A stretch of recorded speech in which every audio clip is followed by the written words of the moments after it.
A las puertas del Mediterráneo, fértiles llanuras onduladas escuchan el susurro solemne de las nubes. Abanicos de espuma y viento nos reciben entre las serpenteantes calles de Castellón.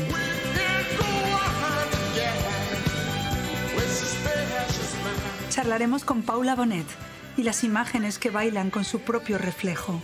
Yo no contemplo la imagen sin la palabra y tampoco contemplo la palabra sin la imagen. No puedo separar imagen de palabra. De hecho, escribo como pinto. Escucharemos a Alicia Jiménez Bartlett, cuyo compromiso excede la página escrita y sus respuestas. El dinero no puede comprar el amor, no puede comprar la tranquilidad de espíritu y no puede comprar la cultura.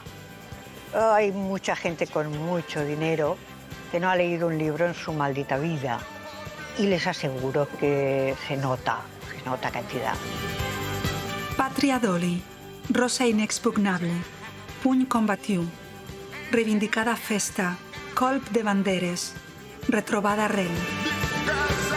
Las palabras del poeta Vicent Andrés Estellés resuenan en Castellón como un eco sutil de bienvenida. Soc Raquel Lanceros, poeta. La aventura continúa.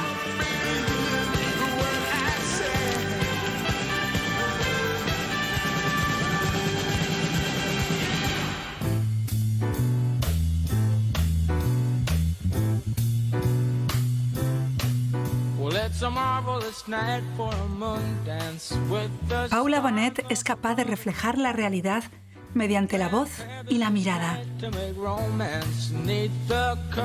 La autora ha logrado construir un universo propio donde reposa y sana, un lugar al que acuden sus lectores para guarecerse a su lado. Paula, ¿Qué tal? muy bien, qué ocasión tan hermosa encontrarnos en Castellón. Sí, para mí es emocionante estar aquí porque aquí venía de pequeña. Venía todos los sábados con mi madre a comprar el pescado. Cuando he llegado con el coche y he olido el olor del pescado, he hecho un viaje en el tiempo. Esto no es cualquier lugar, estos son tus recuerdos de infancia. Sí. La imagen y la palabra son dos de los medios más importantes que tenemos los seres humanos para representar la realidad. Tú te manifiestas artísticamente con ambas, pero ¿cómo definirías tu relación creativa con la una y con la otra? Yo no contemplo la imagen sin la palabra y tampoco contemplo la palabra sin la imagen. De hecho, desde pequeña la literatura, y esto es un lugar común para muchos y muchas de nosotras, ¿no? Era esa tabla de salvación, ¿no? Ese lugar en el que podías proyectarte en otras realidades. Sin embargo, la pintura, el dibujo, lo que me daba era poder construir esas otras realidades, con lo que supongo que soy más autora como pintora que como escritora, ¿no? Yo estoy convencida de que me he atrevido a publicar porque pinto, ¿no? De hecho, mis primeras publicaciones, el argumento de autoridad era la imagen. Pero sí que llegó un momento en el que supe que tenía que separar ambas disciplinas, ¿no? Que tenía que volver a ese origen. Fue muy interesante esa toma de decisión, la llevé a cabo con el proyecto La Anguila. Yo quería que el lector, la lectora no tuviera por qué saber que existía una exposición pictórica y que quien visitara esa exposición no tuviera por qué saber que existía un libro, pero no puedo separar imagen de palabra. De hecho, escribo como pinto. De hecho, has mencionado tu primera incursión en la literatura solo con palabras, La Anguila, y la exposición homónima, ¿no? En la nao de la Universidad de Valencia. Y ambas, eso sí, están unidas por un tema, que es la violencia contra el cuerpo de las mujeres. Sí, la Anguila es un proyecto que surge después de trabajar estas violencias aparentemente invisibilizadas, ¿no? Estas violencias que están en el lenguaje, que están en el campo de la medicina, ¿no? Que las violencias obstétricas, las violencias que se ejercen en los núcleos familiares más amorosos, ¿no? En la familia tradicional más amorosa. Y me di cuenta, cuando estaba escribiendo, que no podía abordar solo esas violencias, sino que tenía que ir hacia otras mucho más evidentes, que también están invisibilizadas. A una mujer que asesinan, no la asesinan de la noche a la mañana. Habitualmente es asesinada o es violada, o es acosada o es violentada por alguien que conoce, y lamentablemente muchas veces es alguien que conoce y que pertenece al propio núcleo familiar. Por eso la anguila tiene dos partes. Tiene esta primera parte de violencias invisibilizadas y tiene esa segunda parte de violencias aparentemente evidentes que también están invisibilizadas.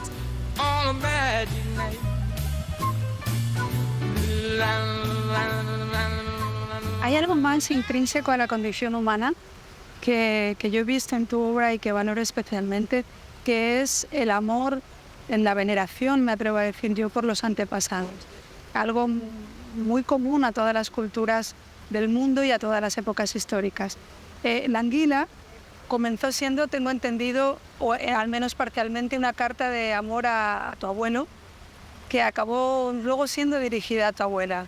Sí, la anguila, yo decido escribirla y publicarla cuando mi abuelo muere y nacen mis sobrinos, ¿no? Y yo siento esa pérdida como algo irreparable, ¿no? Y ya va a hacer 10 años y todavía no me recupero, ¿no? Yo quería que el libro fuera carne, que palpita, que quieres coger pero que resbala, ¿no? Por eso pensé en la anguila, ¿no? Luego era mi abuelo el receptor de aquel trabajo que yo no sabía hacia dónde iba a ir, y lo que sucedió fue algo hermoso. Es que mi abuela, que en un principio iba a aparecer solamente en una de las primeras páginas en un listado de mujeres muertas, iba a ocupar este personaje, ¿no? Esta abuela que yo transformaba en personaje, en 2 líneas. Y esta abuela, que se llamaba Juanita, era una mujer muy gruesa y era una mujer que era incontinente, no callaba nunca. Me pareció hermoso ver cómo no callaba ni en el libro, no callaba ni muerta, ¿no? Y cada vez empezaba a ocupar más espacio y más espacio y más espacio, hasta que es evidente que la anguila es una carta de amor a esa mujer.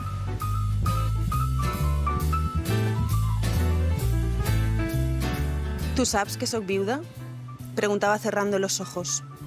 Levantaba la cabeza y la mantenía arriba. Después se quedaba callada. Parecía que fuera a añadir algo más, pero se desinflaba de golpe y volvía a adoptar la figura amorfa que se construyó cuando murió el abuelo. Lo que quedaba de ella era el cuerpo blando de una babosa, metido en el caparazón gigante de un animal prehistórico. Se encerraba en la coraza dura e iba apagando interruptores a espaldas de todos. Las manos sobre el regazo, el cuello encogido, la boca cerrada. El órgano que la mantenía conectada al mundo era un ojo, un solo ojo abierto.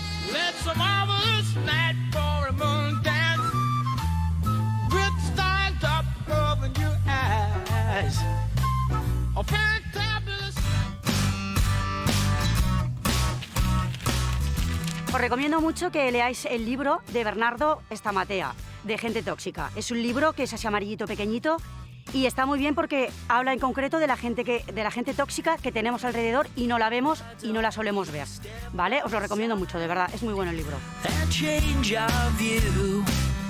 Para mí un libro que es imprescindible es De Profundis de Oscar Wilde. ¿Por qué? Porque recoge toda la esencia y la magia de Oscar Wilde y de toda la literatura británica, y además está cargada de toda su experiencia profesional y de toda su profundidad de vida. Yo me acuerdo mucho de La historia interminable, es un libro, el primero que me leí, de Michael Ende, y la verdad es que me pasaba tardes enteras con él, hasta que no lo terminé no estaba a gusto, y había descripciones muy completas en el libro, personajes que estaban genial y me marcó bastante.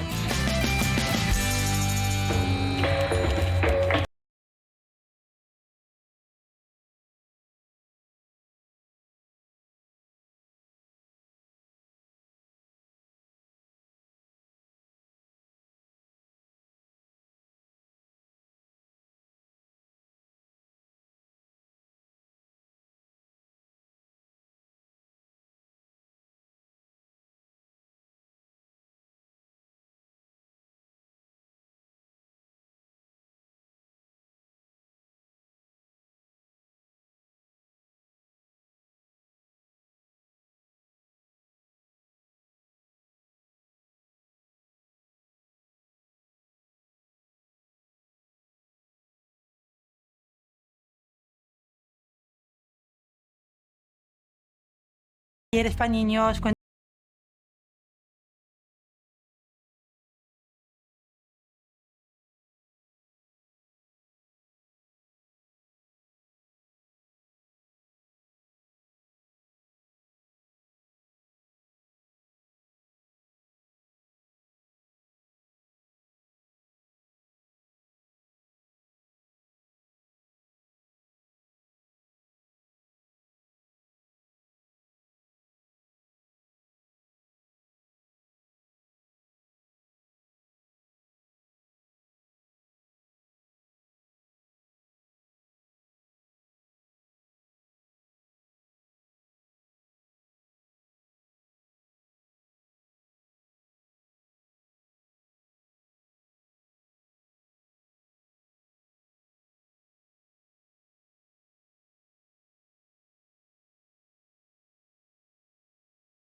libro, hago los escaparates. Para que la gente cuando pasa por la librería vea el escaparate y diga, hola, qué chulo, vamos a entrar.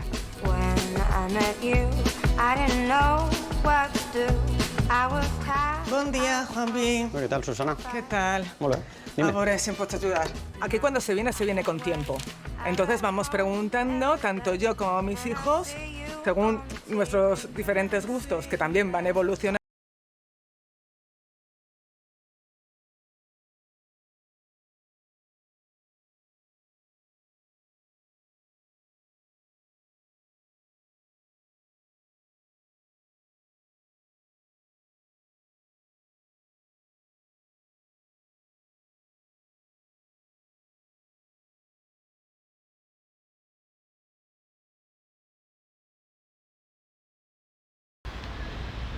Hoy os recomiendo El viaje inútil de Camila Sosa, publicado en la editorial La Uña Rota. En este libro, la dramaturga, actriz y escritora argentina nos habla sobre todo de literatura y de escritura, del momento en el que aprendió a hacerlo y de cómo se convirtió en un refugio que no la ha abandonado nunca. Recrea su infancia en Los Sauces y habla del alcoholismo de su padre y de la soledad de su madre, y de cómo ella lograba evadirse de todo a través de lo que leía y escribía. Habla también de teatro, de prostitución, de las travestis de su vida y de las escritoras de su vida. Dice, por ejemplo, que para ella el híbrido perfecto de escritora sería una mezcla entre Marguerite Duras, Wisława Szymborska y Carson McCullers. Y dice que también tendría que tener un poco del ingenio de Truman Capote. Por sus reflexiones tan luminosas y honestas en torno a la escritura, me ha recordado al ensayo El oficio de escribir de Natalia Ginzburg. Por eso, si queréis leer a esta estupenda escritora, os recomiendo El viaje inútil, ya que solo tiene reflexiones luminosas y preciosas.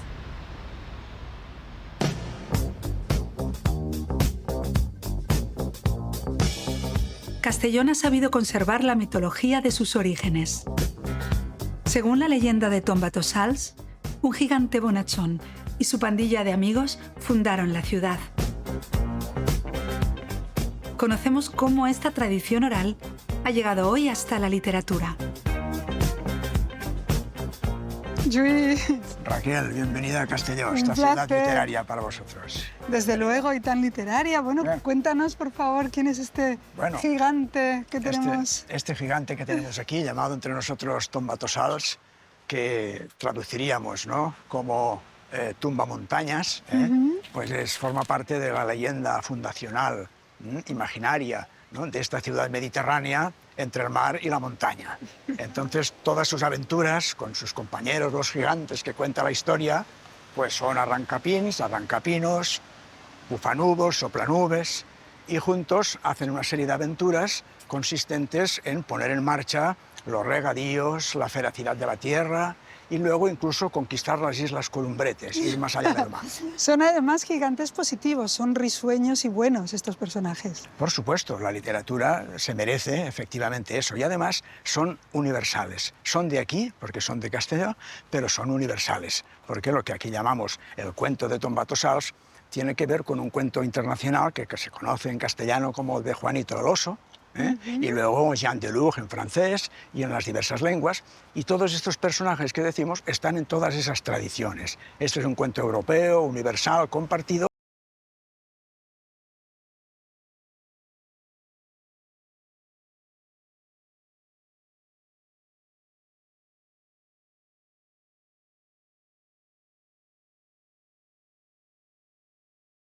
Milenaria. Se suele decir que de las grandes obras literarias, o de los cuentos por lo menos, o de las historias y las leyendas, los autores somos todos. Pero eso es en parte verdad y en parte porque hay maestros que con su sensibilidad, con su capacidad, e incluso en distintos momentos históricos son capaces de plasmar esta especie de alma positiva, comunicativa, irónica, vivencial, abierta, que necesita siempre la imaginación de todas las edades. Y en este caso es un escritor local que era además labrador, quiero decir que conocía perfectamente el sentido y el significado de la tierra, Josep Pascual Tirado, y como otros autores, anónimos o no, pues pertenece a aquella época en que se valoraba recuperar esta voz de los siglos, esta voz popular, esta voz de todos compartida, en que todos participamos y todos creamos. Pues muchísimas gracias, Lluís. Es un placer dialogar contigo sobre esta historia fundacional que se ha convertido, como todas las historias fundacionales, en universal. Muy buenas gracias al programa y Castelló también para leerlo. Muchas gracias.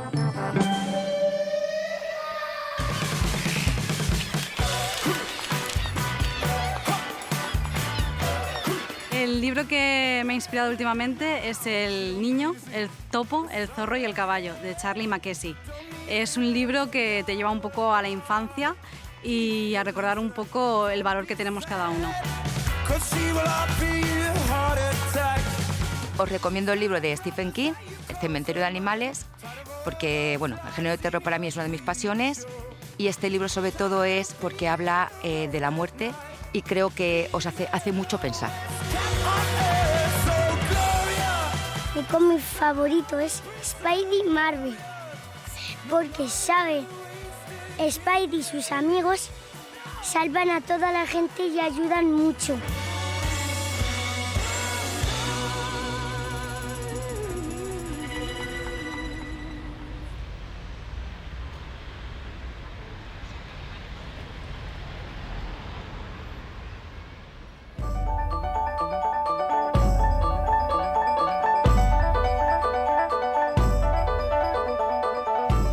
La personalidad magnética de Alicia Jiménez Bartlett se refleja en su conocida inspectora de policía, Petra Delicado, uno de los personajes más fascinantes de la novela negra española.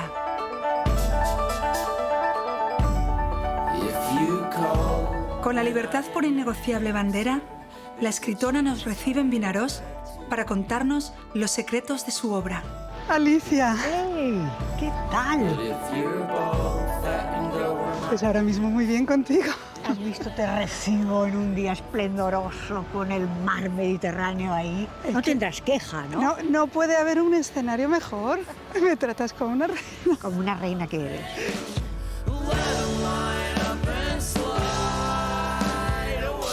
Quería comenzar preguntándote sobre Petra Delicado, porque hablar de Alicia Jiménez Bartlett es hablar de esta inspectora de policía tan especial que tiene la devoción de miles de lectoras y lectores.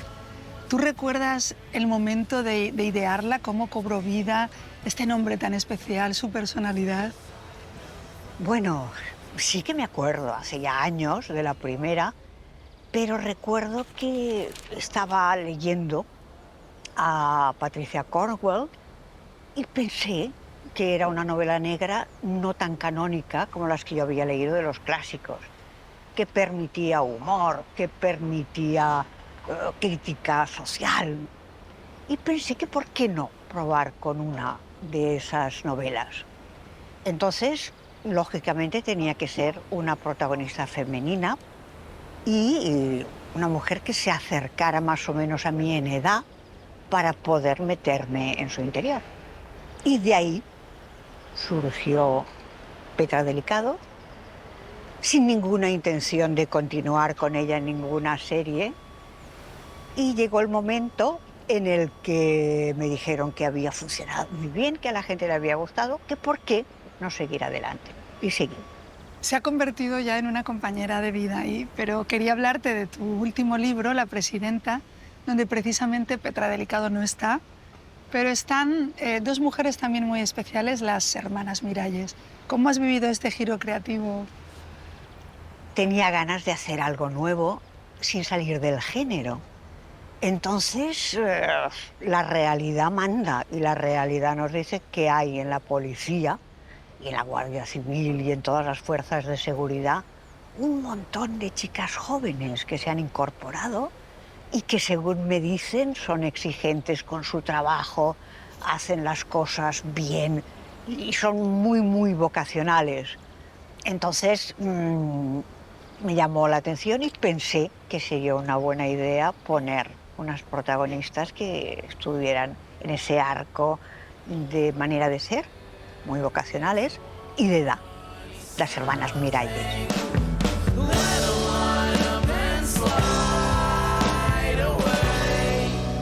La Presidenta no es un título cualquiera, es un título que alude a una época muy reciente de nuestra historia y concretamente en la Comunidad Valenciana donde nos encontramos, que tú retratas muy bien y de la que haces una crítica muy acerada. Sí, hablamos de la época del Partido Popular en el poder absoluto y hablamos concretamente, esa presidenta, que no era presidenta, pero era alcaldesa, de Rita Barberá, que se llamó Vita Castellà en la novela.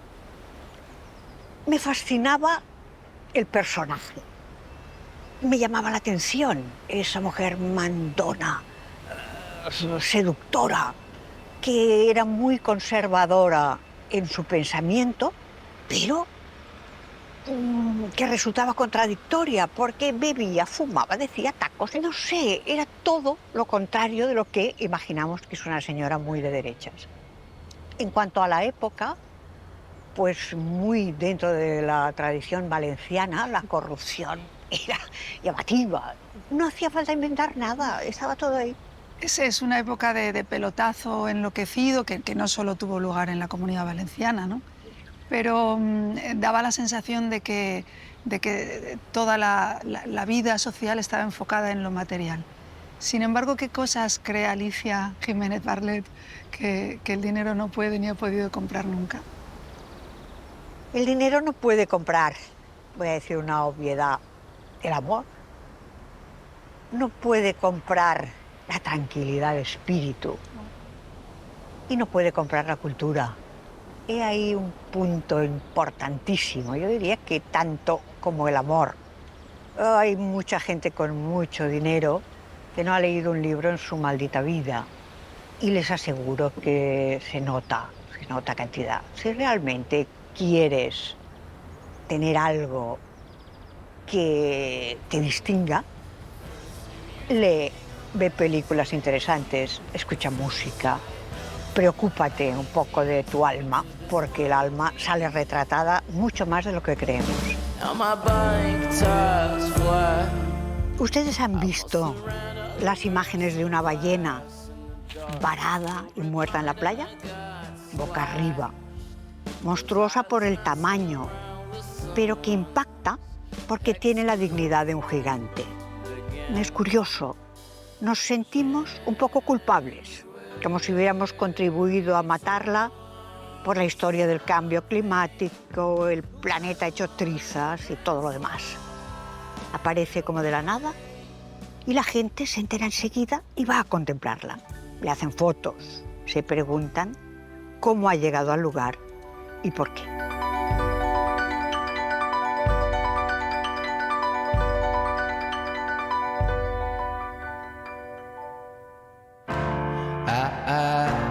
When I was young, I should have known better, and I can't feel no remorse, and you don't feel nothing bad. En el Club de Lectura La Farola leemos los libros que nos retratan.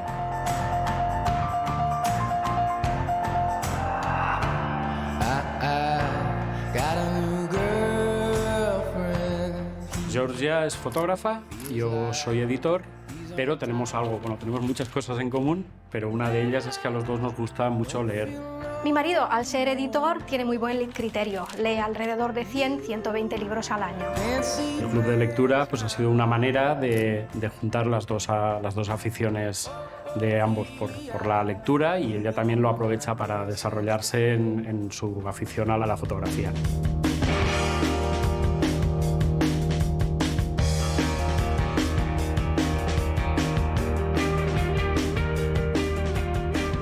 Buenas tardes y bienvenidos una vez más al Club de Lectura de La Farola, hoy dedicado a Elena Poniatowska con querido Diego Te abraza Kiela. El proceso natural de evolución de un lector es como cualquier proceso de evolución de una persona. Vas haciéndote mejor con cada día que pasa, con cada lectura que realizas. Y creemos que eso es lo que es interesante, la lectura, igual que en el arte, que te tenga que conmover. Después de todo, sin ti soy bien poca cosa. Mi valor lo determina el amor que me tengas, y existo para los demás en la medida en que tú me quieras. Al principio yo era un poco escéptico con que pudiera funcionar de cara, sobre todo, pues eso, a otras personas y tal. Pero afortunadamente no tenía razón y ha sido todo lo contrario. A mí el club de lectura me aporta haber conocido más gente muy maja y que tenemos una pasión que es la lectura. A mí me aporta muchísimo, claro. Yo tengo 71 años y me encanta estar con gente más joven. Los libros tienen muchas vidas y se pueden compartir de muchísimas maneras y eso nos encanta.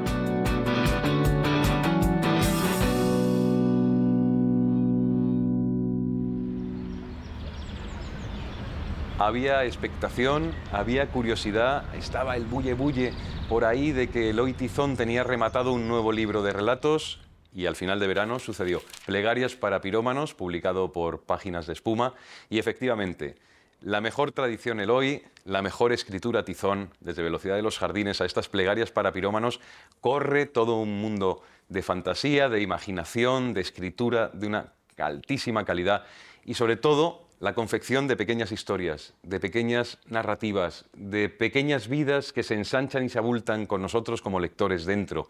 Es decir, esos cuentos que cuando uno va rodando dentro de ellos va haciendo que la vida vaya tomando matices mejores, matices distintos, matices más anchos. Es decir, aquellos cuentos, aquellos escritores que consiguen que con su literatura la gramática doméstica, la gramática a veces un poco fofa del día, se ensanche y nos permita saltar más alto, emprender el vuelo.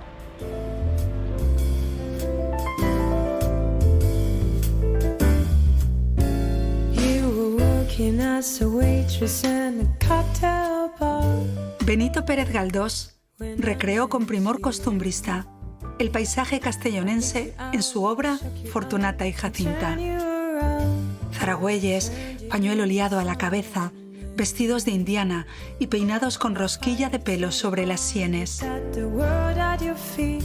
Castellón, sumido en su trepidante modernidad, ha sabido conservar el destello azul de la tradición. Elegante y dinámica, la ciudad palpita al ritmo de sus días solares y sus noches ingrávidas.